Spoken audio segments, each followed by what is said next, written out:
네, 화제가 된 사건 사고 소식 짚어봅니다. 아침의 이슈 시작합니다. 설주현 변호사, 강전혜 변호사 함께합니다. 안녕하세요. 안녕하세요.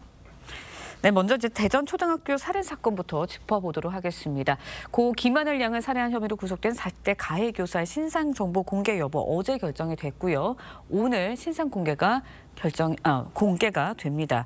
근데 이제 사건이 발생한 지 벌써 한 달이 지났거든요. 피의자 신상 공개가 통상적으로 빨리 이루어지는데 네. 이렇게 늦어진 이유는 뭔가요? 일단은 사건 자체는 지난달 2월 10일에 있었습니다. 예. 그런데 이제 신상공개심의위원회 같은 경우에는 대전경찰청에서 어제 이루어졌고요. 그 위원 7명이 있는데 7명의 만장일치된 의견으로서 신상공개를 결정을 했습니다.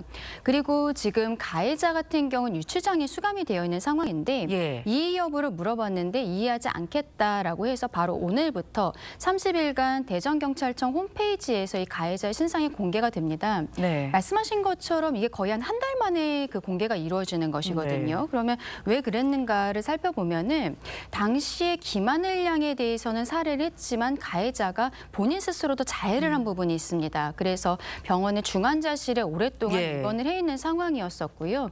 의료진의 판단 하에 최근에 7일에 경찰에서 체포영장 집행을 하게 되었고 8일에는 구속영장이 발부가 된 상황입니다. 예. 그 이후에 대전경찰청에서 신상공개심의위원회가 일어나게 된 것인데 그 과정에서 한 달여가 걸리게 되었습니다. 네, 짚어주신 것처럼 가해 교사 그동안 자해를 한 상태였기 때문에 병원에서 치료를 받고 있었습니다. 그렇다 보니까 수사 상황, 대면 조사도 첫 대면 조사가 지난 7일에야 이뤄질 수 있었는데 수사를 통해서 밝혀진 것들은 어떤 것들이 있나요? 네, 뭐 당초에 좀 알려진 대로 2018년도부터 이 가해자가 예. 우울증을 알아왔다고 합니다. 특히나 사건 당일에는 예. 본인의 어떤 복직 후의 직후의 일이었었는데 좀 심리적으로 짜증이 났다고 합니다. 그래서 교무실에 있기 싫어서 어떤 시청각실에 가다가 그때 이제 그 마지막으로 돌봄 교실을 마치고 돌아가는 이제 김하늘 양을 발견하고 이제 살해를 마음 먹었다고 합니다. 네, 정부 대책, 후속 대책도 좀 살펴보도록 하겠습니다. 일단은 정부가 늘봄 교실 안전 대책을 내놨습니다. 근데 그 골자가 대면 인계를 강화하는 방안이에요. 네, 하지만 이제 맞습니다. 현장에서는 좀 업무가 과중되는 게 아니냐, 또 현실에 대한 뭐 한계도 있다 이런 지적들이 일고 있는데 어떤 부분이 좀 있는 맞습니다. 건가요? 이번에 김하늘 양 사건이 벌어지고 교육부에서는 초등학교 저학년을 예. 대상으로 대면 인계 동행기가 원칙을 강화하기로 했습니다.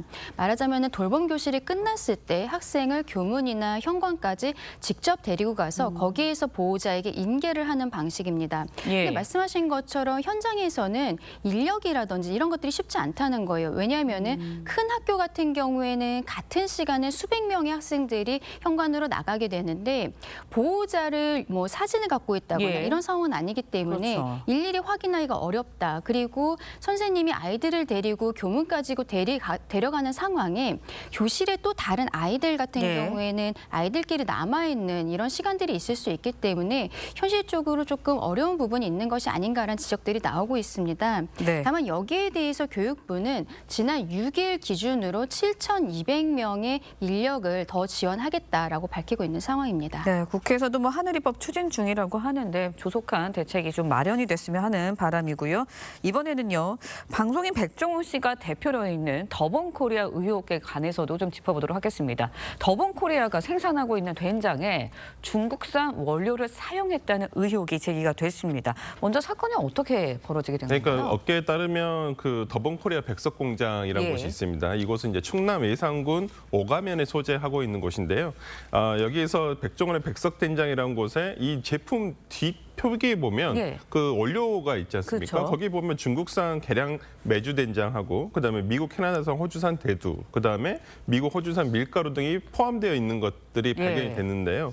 문제는 뭐냐면 여기서 이제 뭐 전통 한식 제조 방법으로 했다 이렇게 선전을 하고 있고 또 여기서 이 백석공장이 위치한 곳이 농촌진흥구역입니다. 네. 근데 진흥구역에서는 원칙적으로는 국내산 어떤 재료만을 가공 판매를 할 수가 있거든요. 네. 근데 지금 이 원료를 아까 우리가 말했다시피 예. 외국에서 수입산 어떤 그 재료를 사용하고 하고 있기 때문에 네. 농지법 시행령 29조의 위반으로 보입니다. 네, 그런데 이제 된장을 생산하는 이 백석 공장이요. 농지법 위반을 한 게 벌써 두 번째라고 해요. 맞습니다. 이번에 문제가 된 것은 농업진흥구역 안에서 주된 재료를 국산을 예. 써야 되는데 그렇지 않다는 것이 밝혀져서 그렇죠. 문제가 된 것인데 같은 상황에 있어서 백석 공장이 농지 전용 허가를 받지 않은 상태로 비닐하우스 2동을 썼던 것이 드러난 것이 있습니다. 지금 백종원 씨 측에서는 이것이 온실용이었다라고 이야기는 하고 네, 지금 있습니다만 화면에도 나오고 예, 있는데요. 이것을 창고로 사용했던 것이 드러나서 이것도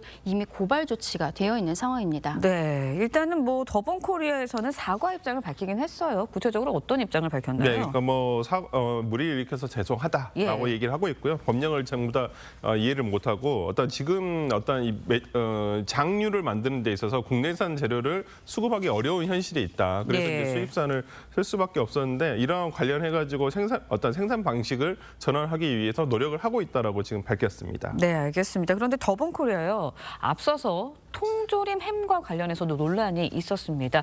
그 논란과 관련해서 백종원 대표의 입장 먼저 들어보시죠. 백햄 만들 때 취지가 어떻게든 한돈에서 비선호하는 부위를 많이 활용해서 쓰면서 한돈 농가에 도움을 주자는 취지를 했기 때문에 좀 넓은 마음으로 좀 생각해 주셨으면 좋겠는 게 우리 돼지고기 괜찮은 거니까. 그래서 그런 취지로 만든 거예요. 그렇지만 다시 한번 말씀드리지만 좋은 일만은 할 수 없잖아요. 우리도 돈을 벌어야 돼요. 네, 뭐 들으신 것처럼 더본코리아, 뭐 통조림 햄에 대한 논란도 있었는데요. 거기에 앞서서 과일 맥주 함량 논란도 있어서 해명을 내놓기도 했었거든요. 근데 더본코리아가 상장이 되어 있는 기업이잖아요. 이렇다 네. 보니까 이런 논란들이 계속 되면 아무래도 소비자나 뭐 주주들의 신뢰를 좀 네. 잃어버리지 않을까라는 생각이 듭니다. 맞습니다. 이번에는 뭐 농지 전용이라든지 이런 것들로 문제가 되었는데 네. 과거에는 백종원 대표가 하고 있는 더본코리아의 제품들에 대한 이 품질에 대한 의문들이 좀 나왔었거든요. 예.